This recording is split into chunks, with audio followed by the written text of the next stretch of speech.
नमस्कार बंधुरा आमी शिवानी चले एसेছি পিঠের একটা রেসিপি নিয়ে মুগ ডাল রাঙালুর ভাজা পিঠে। এই পিঠেটা খেতে এতই সুস্বাদু হয় বন্ধুরা, আমার বাড়িতে এটা সবাই পছন্দ করে খেতে। ভিডিওটি প্রথম থেকে শেষ পর্যন্ত আপনারা দেখুন, আমি কিভাবে বানাচ্ছি আপনারা দেখে নিন। তাহলে চলুন ভিডিওটা শুরু করি। গ্যাস অন করে আমি কড়াই বসিয়ে দিয়েছি। কড়াইয়ের মধ্যে দিয়ে দেব হাফ বাটির মতন গুড়। আমি এখানে পাটালি গুড়টাকেই গ্রেট করে নিয়েছি। এইভাবে খুন্তি দিয়ে নেড়ে চেড়ে কিন্তু গুড়টা গলতে দেব। গ্যাসের আঁচটা কিন্তু একদমই মিডিয়ামের থেকে কম রেখেছি। সামান্য একটু জল দিয়ে দেব যাতে তলায় লেগে না যায়। এইভাবে খুন্তি করে নেড়ে নেড়ে গুড়টা গলতে দেব। একটা নারকেল আমি কুড়ে নিয়েছিলাম, সেই নারকেল কোড়াটা এবার গুড়ের মধ্যে দিয়ে দেব। গুড়ের সাথে নারকেল কোড়াটা খুব ভালোভাবে মিশিয়ে নেব। নাড়ু বানানোর জন্য যেরকম পাক দিই নারকেল কোড়ায়, সেইভাবেই পাকটা দিয়ে নাবে নিতে হবে। গ্যাসটা কিন্তু একদম মিডিয়ামের থেকেও কম রাখতে হবে। এইভাবে খুন্তি করে নেড়ে চেড়ে কিন্তু পাকটা দিয়ে নিতে হবে। দেখুন আমার একদম রেডি হয়ে গেছে। খুব ভালো করে এটা পাক দিয়ে নিয়েছি। এবার আমি এটা একটা পাত্রে ঢেলে নেব।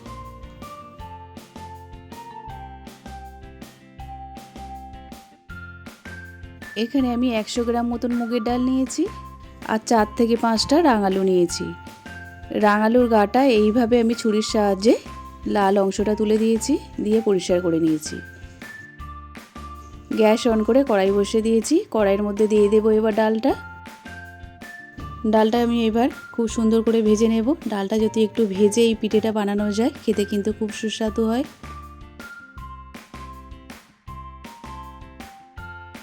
ডালটা এইভাবে নেড়ে চেড়ে আমি খুব সুন্দর করে ভেজে নিয়েছি।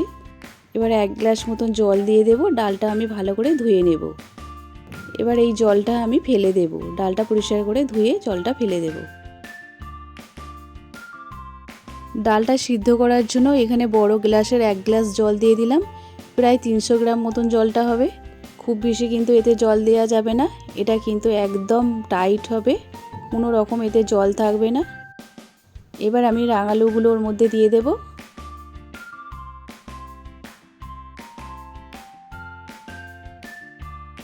সামান্য নুন দিয়ে দেব, তাহলে খুব তাড়াতাড়ি সিদ্ধটা হয়ে যাবে। এবার এটা খুব ভালো করে আমি সিদ্ধ করে নেব। দেখুন ডালটা আমার খুব ভালোভাবে সিদ্ধ হয়ে গেছে, রাঙালুটাও খুব ভালোভাবে গলে গেছে। এবার আমি গ্যাসটা অফ করে দেব।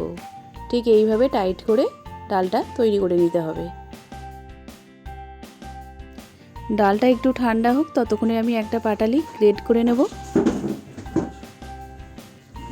আপনাদের কাছে যদি খেজুরের ঝোলা গুঁড়ো থাকে সেক্ষেত্রে কিন্তু মাখাটা ভালো হবে।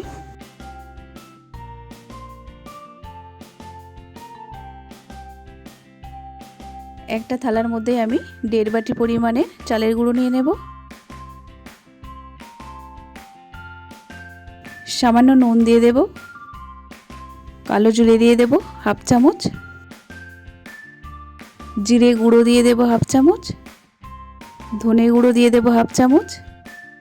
এখানে আমি একটু হলুদের গুঁড়ো দিয়েছিলাম, হলুদের গুঁড়োটা কিন্তু একটু স্কিপ করে গেছে। এবার খুব ভালো করে এটা মিশিয়ে নেব। খুব ভালো করে আমি মিশিয়ে নিয়েছি। এবার সিদ্ধ করা ডাল আর রাঙালুটা দিয়ে দেব। একবারে কিন্তু সবটা দেব না। এবার গ্রেট করা যে গুড়টা সেটা আমি দিয়ে দিলাম ওর মধ্যে। এবার চালের গুঁড়িটার সাথে ভালো করে মেখে নেব। এখানে কিন্তু কোনো রকম জল দেব না, আমি এই ডালটা দিয়েই আমি পুরোটা মেখে নেব। এইভাবে আমি সব ডালটা দিয়েই পুরোটা আমি মেখে নেব ভালো করে। দেখুন এইভাবে একটা ডো বানিয়ে নিয়েছি। খুব বেশি নরমও হয়নি কিন্তু খুব বেশি শক্তও হয়নি। ডোটা থেকে অল্প অল্প করে লেচি কেটে নিতে হবে। এইভাবে লেচিটা কেটে হাতের তালুতে রেখে এইভাবে একটু গোল শেপ নিয়ে দিতে হবে। দিয়ে এইভাবে একটু জায়গা করে নিতে হবে পুরটা দেওয়ার জন্য। পুরটা এবার আমি দিয়ে দিলাম। নারকেলের পুরটা আমি ওর মধ্যে দিয়ে মুখটা এইভাবে চেপে চেপে বন্ধ করে দেব। এইভাবে চেপে চেপে দেব। দুপাশটা এইভাবে চেপে দেব। এইভাবে আমার একটা পিঠে রেডি হয়ে গেল। এবার বাকি পিঠেগুলো এইভাবেই আমি বানিয়ে নেব।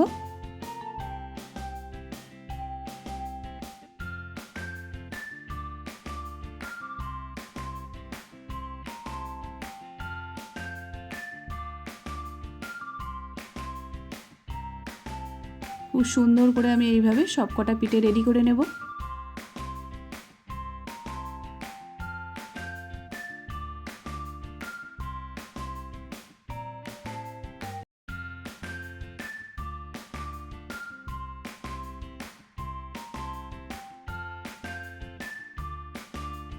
দেখুন আমার পিঠেগুলো সব রেডি হয়ে গেছে।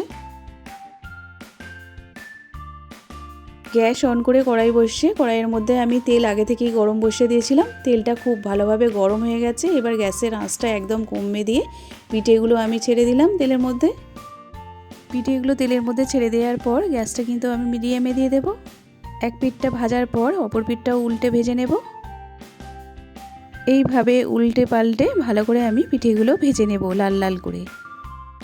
দেখুন পিঠেগুলো আমার ভাজা হয়ে গেছে, এবার আমি তুলে নেব। এইভাবে বাকি পিঠেগুলোও আমি ভেজে নেব। বন্ধুরা এইভাবে নতুন ভিডিও দেখার জন্য চ্যানেলটিকে আপনারা অবশ্যই সাবস্ক্রাইব করে নেবেন।